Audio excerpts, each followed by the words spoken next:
الجدع ده عمل اللي محدش يعرف يعمله فينا، مذاكرة لمدة 10 ساعات. تعالى كده نسمع الفيديو.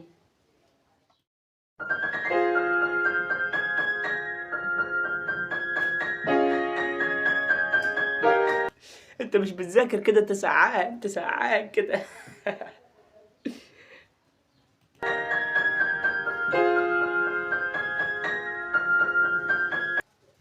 غلط، انت ما ذاكرتش لمدة 10 ساعات، انت غلط، انت ذاكرت لمدة 10 ثواني. انت بتذاكر في مدة 10 ثواني. البنت ده خايفة من الفوضى، بس اللي حصل في الآخر هيصدمك. تعال كده نقرا هي كاتبة ايه. خايفة بعد العمر ده كله اتجوز واحد بينشف وشي بالفوضى. شغل كده. بطلوع الروح مقبول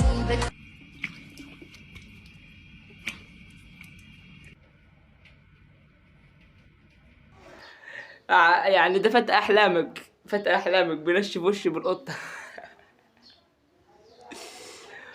واستنونا في الفيديو القادم. لو الفيديو ضحكك حط لايك واشتراك وفعل زر الجرس عشان يوصلك كل جديد. والسلام.